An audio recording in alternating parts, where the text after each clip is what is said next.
Okay, so it's Toy here again. This time I'm talking to you about Eligor. Eligor? Yeah, I think that's how you say that. And Runika. Let's do Eligor first. So we were talking about the worst character in Indines, and I'm starting to think it's Eligor. Um, Now, the reason for that being, you look at his two abilities. If your opponent's attack deals damage to you, then your first attack next turn gets +2/+2, which is kind of cool. It's a pretty big pump, and you can just repeat that constantly, but you need to be taking damage for that to go off. And then his other ability, commit, after your opponent's unblocked attack resolves, play one reversal. So it's kind of like when I was talking about Cadenza, and you're both of those abilities, you're waiting for your opponent to do something to you. Eligor is almost one step further into that, where it's like you either need to be not blocking or you need to be taking damage for his abilities to go off. That's even worse. You're actually wanting to play bad UFS in order to get Eligor's effects to go off. Like, he does have access to some pretty nifty tools to help him kind of do that kind of stuff. Like, obviously, you want to be running things like cover. You want to be running things like the out of control giant, trying to get that damage down to 0 so that you can, not block it and then get the reversal played off. But really, at that point, it's like, if I'm going to be sacking an out of control giant, I can just block and just play a reversal normally. That just makes more sense to me. I don't want to be taking half damage just so that I can get +2/+2 to my first attack on my next turn. I don't want to be doing that. That just seems counterproductive. I know that there's this kind of there's an idea with Eligor where you can just like take chip damage and then try to heal it back up with some of the all in good foundations out there, so that you can just throw this giant Hail Mary the next turn that's hopefully going to get at them. But then like cards like out of control giant and cover exists where they can just scrub that attack off. Like, there's just ways around it. I know he's got that new asset, what is it, Red Lion's Crest, which your speed and damage cannot be reduced by effects, but you can't have more than 10 foundations out with this stupid thing. Plus, asset destruction's just everywhere right now.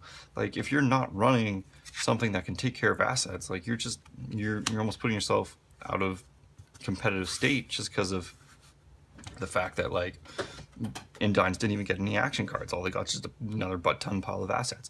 So Eligor, I don't really love him. I mean, like, his support was amazing. I mean, look, we got What Lies Ahead out of him, which is just, cheating on a card. Especially for like one drop, you can play like What Lies Spreggio if you like drawing cards. I suppose that's good, but why, you can just play this on anybody else that has those symbols. I don't know if Eligor is going to be that great. What's even worse is that his stuff like Student of the Grand Chronicle, your attack played as a reversal gets +1/+1 and stun 1, doesn't work with his R commit because you're not playing it as a reversal. This just dictates that you're playing a reversal card. This dictates you're playing an attack as a reversal. They're two different things. They actually don't work with each other. Like, it's really kind of strange. His support otherwise, like all that junk that adds cards to the top of the deck if you have 10 or more, like, that stuff's amazing. Lightning Judgment's amazing. Armor Expert's amazing, but we'll talk about that in another video. We're talking about Eligor right now, and just with him, I'm not in love with it. Like, even looking at some of his reversals he's got access to, like, they're good. He's got some stuff, but he's not shining in my eyes. I'm just, until I see something different, Eligor is just not that great. Unfortunately, this is a doom and gloom video. Runika. Recently, Runika's had a bit of a nerf, if you will. How she's ruled now is that assets that are attached to her can be targeted by your opponent. They can be blown up by spinning necro drivers. They can be blown up by homing explosives. They can be sealed. They can be whatever. On top of that, if she's committed, all the assets attached to her are also committed. So they're not that useful. So digging into her some more, her first form is to find a copy of Battle Fist and attach it to this character. Then you can commit her. And after you attach a Battle Fist to her, you can bounce one of your opponent's foundations or assets back on top of their deck. And the idea behind her is to get that +4 off, to get the plus damage on everything that you're playing. That ability itself almost wants her to be a 7 hand size, because you want to be playing more attacks, obviously, to get more mileage out of that plus damage.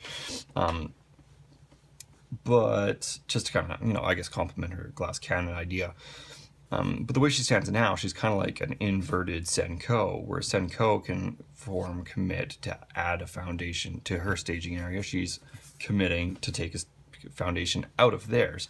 The only downside is that she has limited uses to it. And once she's kind of out of Battle Fists, she's kind of out of steam, especially seeing as the Battle Fist ability itself is R remove itself. I don't know how many times that ability is going to get used, but you know what I mean.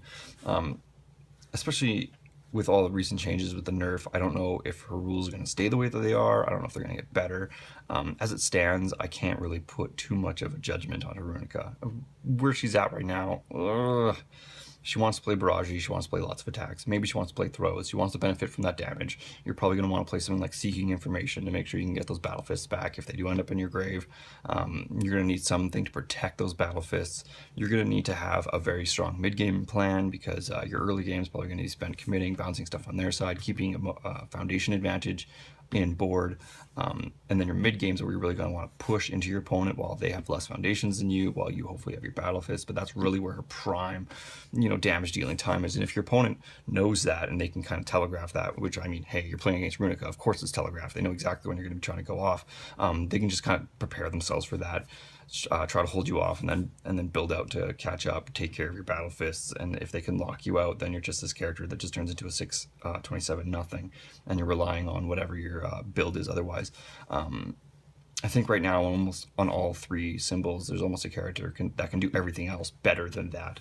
I don't know, and time might tell, and the rules might change again. Like, I know we're still kind of in this weird beta for the rules, so let's just see where Runika goes. But as it stands, like, I don't want to get too in depth into her because again, they just kind of dropped that nerf on her, and we'll see. Like, that was really disappointing. I was really excited for Runika, and but I do agree. Cards that can't be targeted are broken.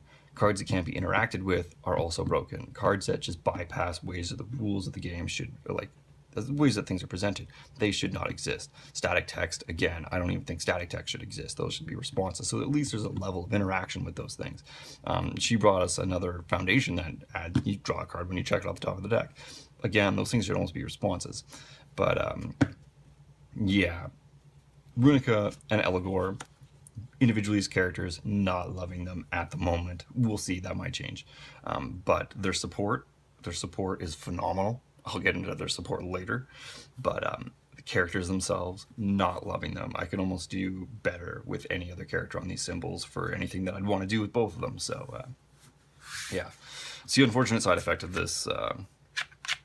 Someone's got to suck, I guess. I don't know. That's just my opinion, though. You might think differently. If you do, just let me know in the comments. Let me know what you guys are working on with these things. Maybe we can turn out something nicer. But until next time, talk to you later.